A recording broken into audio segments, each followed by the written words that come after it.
आप बोलो उसको तो भी वो ऐसे कपड़े पहनने के लिए क्या नहीं रहे, तैयार नहीं रहे। इसीलिए भाई थोड़ा अपने जागरूक होने की आवश्यकता है, अपने लड़कियों को सजग बनाने की आवश्यकता है कि वेश हो तो अपने मर्यादा के अनुसार हो और वेश हो तो कैसा हो, उचित हो।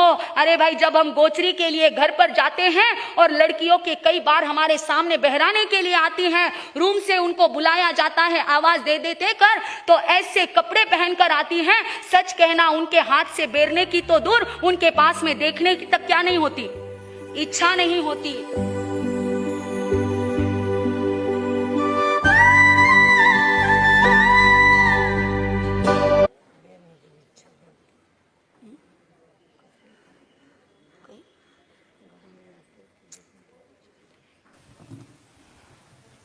तो भाई हम देख रहे हैं कि जब जब भी ऐसे दृश्य आंखों के सामने आते हैं तो मन में विचार आता है, अरे कहाँ गए हमारे वो संस्कार, कहाँ गई हमारी संस्कृति कि जब लड़कियां घर में बड़ी हो जाती थी तो अपने पिता और भाई के सामने भी बिना दुपट्टे नहीं आती थी और बहनें बिना सर ढके नहीं आती थी। लगता है कहाँ पर चले गए वो संस्कार, कहाँ चली गई वो संस्कृति कि जहां पर ये सारे बातें कहाँ पर लटका दी, खूंटी पर लटका दी।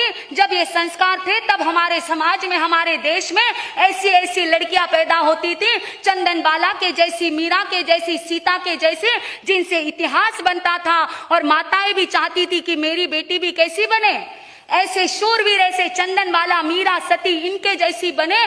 तो इसीलिए नाम भी पहले कैसे रखे जाते थे, नाम भी उसी के अनुरूप रखे जाते थे। और आज नाम किसके अनुरूप रखे जाते हैं, किसके, ये टीवी और सीरियल्स और मूवी देखकर किसी का नाम ऐश्वर्या तो किसी का कायरा तो किसी का नायरा तो किसी का अक्षरा। अरे कोई शब्द का मतलब नहीं, बस टीवी में देख लिया वो नाम रख लिया, क्योंकि बनाना भी क्या चाहती है, आज वो रहा नहीं। आजकल हर माँ चाहती है मेरी लड़की भी टीवी पर आए, मेरी लड़की भी फेसबुक पर आए, मेरी लड़की भी सोशल मीडिया में छा जाए। अरे कहाँ संस्कार और कहाँ संस्कृति आज चाहती है, लेकिन एक दिन जब इसके गलत परिणाम आंखों के सामने आएंगे तब रोने के सिवा हाथ में कुछ नहीं बचेगा। इसीलिए संभल जाओ। आजकल यदि ये बात लड़कियों को कहने जाए तो लड़कियां क्या बोलती है आपको पता है, जब कभी हम लड़कियों को बोलने जाएं तो बोलते हैं मारा सा ड्रेस पर ही क्या इतना पड़ा है, आज आके आप ड्रेस के बारे में बोलते हैं, शर्म तो आंखों में चाहिए।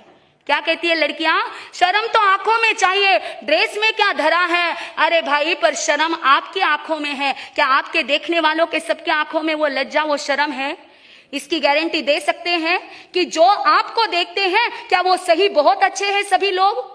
और एक बात याद रखना, सच में जिसकी आंखों में शर्म और लज्जा होती है वो आंखों में नहीं दिखती, वो व्यवहार में नजर आती है।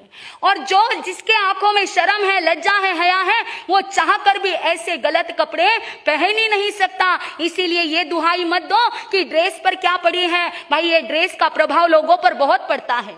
अरे एक माँ रोज अपने बच्चे को ऑटो के लिए छोड़ने के लिए जाती थी, स्कूल में ऑटो आता था, बिल्डिंग से उतरकर बाहर तक आना पड़ता था उसे छोड़